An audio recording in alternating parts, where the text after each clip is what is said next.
Welcome back to the Talking Ketamine podcast. This is episode 65, Ketamine and Buprenorphine. What if we could make ketamine's positive effects last longer? This study explores whether a low dose of buprenorphine given after ketamine can help sustain its benefits for people with suicidal thoughts. So if you are joining us today, you are probably already familiar with the incredibly fast-acting relief that ketamine can provide for severe depression. Right. It's pretty well known at this point. Yeah, exactly. But today, we are looking closely at a brand new, randomized, double-blind, placebo-controlled trial. It was just published in the American Journal of Psychiatry. Led by Dr. Jason Tucciarone and his colleagues at Stanford. Right. Back in May of 2026. That's the one. And the mission for our discussion today is to really explore a fascinating and, frankly, potentially life-saving pharmacological strategy. Because it's designed to extend that rapid but notoriously fleeting relief provided to individuals who are battling major depressive disorder and active suicidal ideation. Which is so critical, because this premise really targets the single biggest frustration in modern psychiatric treatment right now. Oh, absolutely. I mean, when someone is experiencing active, intense suicidal ideation, waiting weeks for a conventional medication to build up in their system that is simply not an option. Right, it's a severe medical emergency. Exactly. And ketamine changed that landscape entirely because it acts within hours. It initiates this rapid cascade of neural communication. Primarily by interacting with the NMDA receptors in the brain, right? Yes, and that essentially pulls patients back from the absolute brink. It's an immediate intervention. But the problem, and really what the Stanford study is directly addressing, is the fade. The fade is the hardest part. It really is. That initial rapid relief is completely transient. For a lot of patients, the profound relief they feel on day one, it starts to evaporate within a few days or maybe a week. Yeah, because the new synaptic connections are incredibly fragile at that stage. They prune away very quickly. Right. So can you explain what's actually happening in the brain there? Sure. So the ketamine creates a massive burst of glutamate, which is the brain's main excitatory neurotransmitter. It's essentially the brain's accelerator. Okay, the accelerator. Right. When someone is severely depressed, those glutamatergic pathways often become really sluggish or stuck. Ketamine floods the system, forcing new pathways to open up. But they don't stay open. Exactly. Without constant structural support, the brain just reverts to its established depressed baseline. Okay, so here's a question you might be wondering. If ketamine works so incredibly well and so fast, why is the short duration such a crisis? Why can't we just prescribe a steady, ongoing regimen of ketamine infusions for you if you're struggling? It seems like the obvious solution, right? Just keep giving the ketamine. Yeah, I mean, why not? Well, the practical and biological dangers of continuous high-frequency infusions are enormous. First off, there was a distinct lack of comprehensive long-term safety data for years of continuous use. You just don't know what it does over a decade. We don't. But more immediately, frequent exposure carries severe risks of bladder toxicity. Yeah, specifically a highly painful condition called interstitial cystitis. And you also have to consider cognitive dulling and cumulative dissociative effects. I mean, you are repeatedly administering a potent anesthetic. Not to mention the logistics of all that. The logistics are a nightmare. You have to physically go into a clinic, undergo the infusion, and arrange transportation home because obviously you can't drive. Right. And the financial burden is heavy. It's often entirely out of pocket, and it just disrupts your entire life. So researchers have spent years trying to find a bridge medication to solve this. Right? They have. They tried drugs like lamotrigine or lithium to stretch out the benefits. But those previous attempts largely failed. They failed because they were mostly trying to target the exact same glutamatergic pathways that ketamine initially acts on. They were just trying to force the accelerator to stay down. Exactly. But biology doesn't work that way. The brain builds tolerance.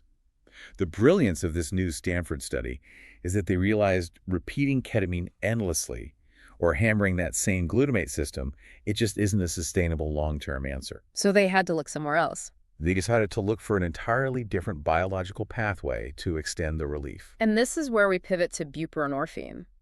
Because for a long time, the prevailing wisdom was that ketamine worked almost entirely through that glutamate system you mentioned. But recent neurobiological evidence suggests ketamine's effects might actually rely heavily on a completely different network. The brain's mu-opioid receptor pathways. Yes. The mu-opioid system is essentially the brain's internal pain relief and reward architecture.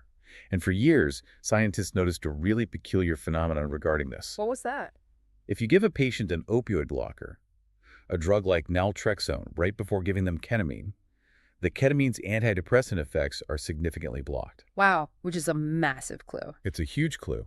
I mean, if blocking the opioid receptors stops ketamine from working, it means the opioid system is mechanically necessary for ketamine's magic to happen. It's not just a glutamate story. Exactly. It proves that ketamine relies on an opioid pathway trigger to solidify its effects. So researchers theorize something new. That instead of hammering the glutamate system after an infusion, you might be able to sustain the relief by gently stimulating that mu-opioid pathway. Right. And buprenorphine is highly unique in how it interacts with that pathway. It is what we call a partial mu-opioid agonist. We should explain what partial actually means mechanically there, because it completely changes the safety profile. It absolutely does. If you picture a cellular receptor like a light switch on the wall, a full agonist like, say, morphine or oxycodone flips that switch all the way up to 100%. Right. A total activation. Yeah, which gives you maximum pain relief, but it also brings maximum risk for dangerous side effects, like your breathing slowing down to a halt. But a partial agonist behaves differently. Buprenorphine binds to that receptor very tightly. In fact, it has an incredibly high affinity for the receptor. Meaning it will actually knock other opioids out of the way to get there. Exactly. But once it binds, it only flips the switch up to about 30 or 40%. It has a built-in ceiling effect. So it stimulates the specific pathway that ketamine seems to utilize, but it structurally cannot trigger the severe, life-threatening respiratory depression associated with full opioids. Right, it puts a hard cap on the activation. Which makes it a uniquely compelling candidate for outpatient psychiatry. So let's talk about the trial itself. The Stanford researchers designed a really meticulous trial to test this theory. They gathered 50 outpatients, all adults with major depressive disorder who were currently enduring a major depressive episode. And to truly understand the weight of this study, you have to look at the severity of the participants. Do you know what the average length of their current depressive episode was? It was over 119 months. That is essentially 10 years of continuous, unbroken depression for the average participant. It's staggering. That isn't just a fleeting chemical imbalance. We are talking about a brain that has fundamentally wired itself around hopelessness for a decade. Yeah, the neuroplasticity of these patients was rigidly set in despair. And crucially, they all had to present with clinically significant suicidal ideation. Right, and that was verified by scoring a 6 or higher on the scale for suicide ideation, or the SSI. Now, the SSI is a highly specific clinical tool. It doesn't just ask if you are sad. It measures the intensity, frequency, and specificity of suicidal thoughts. Exactly. A score of 6 is the widely accepted threshold indicating that a patient is at an active, high risk and requires immediate medical intervention. These individuals had real documented treatment resistance. They had failed multiple standard antidepressant therapies over those 10 years. So the protocol for the study went like this. Every single participant received a single open-label IV ketamine infusion at a standard dose. That was 0.5 milligrams per kilogram over 40 minutes. Right. Then the researcher sent them home and waited exactly 48 hours before doing anything else. Okay, that 48-hour window is arguably one of the most important structural decisions in the entire trial design. Oh, without a doubt. When you introduce intravenous ketamine, you are creating a biological storm in the brain. A storm. I like that. The acute affects the dissociation, the massive glutamate surge, the immediate shock to the nervous system. They are highly disruptive. So you can't introduce a second experimental variable while the storm is still raging. Precisely. You have to wait for the storm to clear to see what new neural structures actually survived. By waiting 48 hours, researchers could measure the true baseline drop in suicidal ideation caused by the ketamine alone. It confirms that the patient actually responded to the infusion in the first place. Exactly. And furthermore, it establishes a critical safety buffer when transitioning a patient from one powerful mechanism to another. It proves that this sequence is safe for a real-world clinic to execute. So once that 48-hour mark passed, they randomized the patients. Half were given a low daily dose of sublingual buprenorphine, which is a small lozenge you dissolve under your tongue. And the other half received an identical placebo lozenge. They continued this daily regimen at home for 4 weeks. Think of this treatment approach like gardening. You are planting a seed of rapid relief with the ketamine infusion, and then you are fertilizing the soil with the daily buprenorphine to help that relief grow and last longer. If we push that gardening metaphor a bit further, it explains the mechanics perfectly. The buprenorphine isn't just generic fertilizer. Oh, what is this then? It is acting almost like a trellis for the mu-opioid system. The ketamine violently breaks the hard, depressed ground and initiates this sudden burst of fragile neural growth. Right. But without ongoing structural support, the trellis, that new growth, is going to collapse under its own weight as soon as the ketamine wears off. That makes so much sense. And testing this entire process in an outpatient setting is a massive leap forward. It really is. A previous study looking at buprenorphine heavily featured inpatients, people who were hospitalized, highly controlled, and closely monitored around the clock. But by proving this trellis effect works in an outpatient setting where you take your dissolving medication in your own kitchen, it proves this is a scalable solution. Exactly. It's a protocol a regular psychiatric clinic could realistically prescribe to you or your loved ones without requiring a hospital bed. The accessibility factor cannot be overstated. So after sending these patients home with their respective lozenges, the researchers carefully tracked their scores over the course of 4 weeks. And the final data is undeniably striking. The buprenorphine significantly enhanced and sustained the anti-suicidal effects of the initial ketamine infusion. Let's look at the numbers. On the SSI, that scale for suicide ideation, where a 6 represents active crisis, the group taking the daily buprenorphine saw their scores drop by an average of 11.6 points from their original baseline. That's huge. Compare that to the placebo group, who only saw a 6.3-point drop. Right. An 11.6-point reduction is a seismic shift in a patient's reality. You are taking individuals who were in acute, life-threatening psychological distress, trapped in a 10-year cycle of despair, and bringing them down into a vastly safer, more stable psychological space. And the response rates at the end of the 4-week trial paint an even clearer picture of the trajectory. By day 31, 78% of the people in the buprenorphine group maintained a positive response, meaning their suicidal ideation was cut in half or more. 78%, that's incredible. In the placebo group, it was only 48%, and the placebo group actually started to see their suicidal thoughts slowly worsening again as the weeks went on. Which mirrors the traditional ketamine fade we talked about earlier. Exactly, but the buprenorphine group remained stabilized. However, this is exactly where the data presents a massive clinical plot twist. Yeah, this is the most fascinating part of the study for me. Alongside tracking suicidal thoughts, the researchers were also tracking overall general depression. Using 2 standard comprehensive scales, right? The MADRS, which is the Montgomery-Åsberg Depression Rating Scale, and the AMD, the Hamilton Depression Rating Scale. Right. These scales measure the broader, heavy symptoms of a depressive episode. Things like your sleep quality, your appetite, your physical energy levels, and your general capacity to feel joy.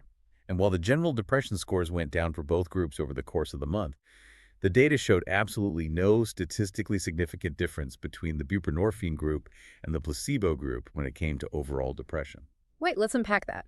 How is it possible that the buprenorphine group was significantly less suicidal, but not significantly less depressed? Aren't those 2 things inherently tied together? In standard psychiatric practice, we generally assume they are identical. We view suicidal ideation merely as the ultimate, most severe symptom of depression. Like, as the depression worsens, the ideation appears, and as the depression lifts, the ideation fades. Exactly. But this specific divergence in the data suggests something far more complex about how the brain processes suffering. It suggests they are operating on overlapping but ultimately separate neurobiological circuits. You hit the nail on the head. The clinical theory emerging from these findings is that suicidal ideation might not just be extra severe depression. Right. It appears to be a distinct phenomenon characterized specifically by unbearable psychological pain, a profound sense of hopelessness, and an overwhelming primal drive to escape that pain. And that specific drive to escape the psychological pain itself is what the mu-opioid system regulates. Yes. We know the opioid system manages physical pain, but this implies it is equally responsible for managing profound emotional agony. Wow. So the ketamine, followed by the buprenorphine locking into those mu-opioid receptors, appears to specifically target that pain and escape circuitry. Precisely. The buprenorphine effectively extinguishes the immediate burning crisis of wanting to die by turning down the brain's internal pain dial. But the general depression, the heavy limbs, the disrupted sleep, the complete inability to feel joy or motivation, that broader anhedonia is running on a different track entirely. Right. That low mood and lack of energy is likely driven much more heavily by serotonin, dopamine, or neuroinflammatory pathways. And buprenorphine doesn't resolve those pathways. No, it doesn't. So what you end up with is a patient who is still undeniably depressed, still struggling to find energy or joy in their daily life, but they are no longer in acute danger of taking their own life. If this distinction holds true in brighter medicine, it completely changes how we approach triage and psychiatric diagnosis. It really does. Yeah. I mean, if a patient presents in the emergency room with active suicidal ideation, treating them with a serotonin-based medication might be targeting the wrong circuit entirely for the immediate crisis. It forces the medical community to recognize that stopping the desire to die and restoring the desire to live might require two completely different biological tools. That's a great way to put it. Two different tools entirely. Now, the efficacy data regarding the suicidal ideation is highly promising, but whenever we talk about introducing any drug that interacts with the opioid system, we have to require a rigorous look at the safety profile. Absolutely. Safety is paramount here. Buprenorphine works on opioid pathways. If you're a patient looking at this data, aren't you trading the risks of repeated ketamine for the risks of an opioid? What happens at week 5 or week 10? It is the single most critical question for any clinician looking at this protocol. And the answer hinges entirely on the meticulous dosage parameters of this study. Because they kept the dose very low. Extremely low. The maximum dose allowed for any patient in this trial was zero point 0.8 milligrams a day. To understand how small that is, we need to compare it to how buprenorphine is traditionally used. Right. When prescribed for severe opioid addiction or intense chronic physical pain, the starting dosages are massively higher. Yeah. Clinicians are prescribing 8 milligrams, 16 milligrams, and sometimes up to 24 milligrams a day. Wow. Okay, so a dose of 0.8 milligrams is just a tiny fraction of a standard prescription. It is intentionally designed as an ultra-low dose.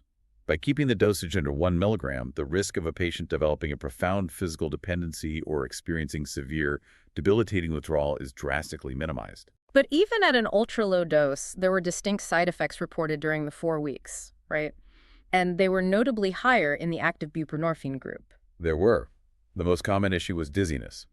That was reported by 21.7% of the patients taking the active drug, compared to absolutely zero in the placebo group. Which makes perfect physiological sense when you are engaging the opioid receptors. It does.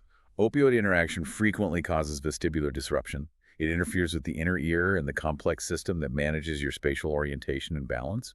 And if you are taking this medication at home, navigating that dizziness is a very real physical factor you have to manage. Definitely. It's something patients need to be warned about. Patients also reported oral burning directly from the dissolving lozenge. About 17.4% experienced that discomfort. And nausea was reported by 13% of the active group, again compared to zero on the placebo side. Those physical side effects are significant, but the vital context that must be communicated is the severity level. Throughout the entire trial, there were absolutely no serious treatment-related adverse events. So no instances of life-threatening respiratory depression. None. And no hospitalizations caused by the medication itself. To further validate the safety of this ultra-low dose, the researchers didn't just end the trial at 4 weeks and assume everything was fine. Right, they required the participants to stop all medication. And then they monitored them closely for 2 additional weeks, checking in on days 38 and 45 specifically to watch for physical withdrawal. They utilized 2 strict tracking systems for this. The Clinical Opiate Withdrawal Scale, known as COWS. And the Subjective Opiate Withdrawal Scale, or SOWS. Exactly.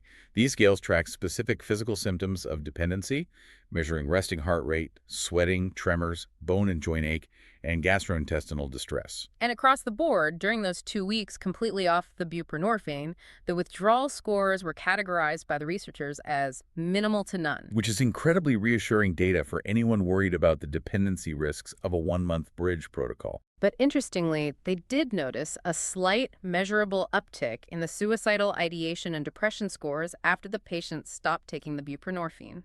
They did.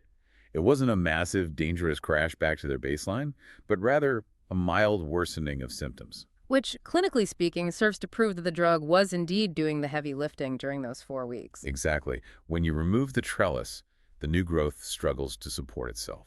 But your earlier caution about week 10 is absolutely warranted. It is. We simply do not have the clinical data yet to show what a 6-month or 12-month buprenorphine bridge looks like for depression. Furthermore, the researchers strictly excluded any patients with a recent history of substance use disorders from participating in this trial. That exclusion is a massive caveat. If a patient has a history of opioid use disorder, introducing any mu-opioid agonist, even a partial one at an ultra-low dose, carries a vastly different risk-benefit calculus. Clinicians have to screen their patients incredibly carefully. They do. But for the specific population studied here, individuals locked in treatment-resistant depression with acute, life-threatening suicidal ideation. This study represents a cautious, rigorously tested, and profoundly hopeful step toward a scalable therapeutic option. It really does. It provides a mechanism to lock in the relief of ketamine without requiring a patient to center their entire existence around an IV clinic. Exactly. As you process all of this data, it leaves you with a deeply provocative thought about the nature of human suffering. Yeah. If this study definitively proves that we can successfully treat suicidal ideation without simultaneously curing the underlying depression, it forces us to ask, have we been looking at the biological root of mental anguish all wrong? What if the intense desire to escape pain is an entirely separate biological switch in the brain, just waiting for the right key to turn it off? It challenges the very architecture of how we understand and treat despair.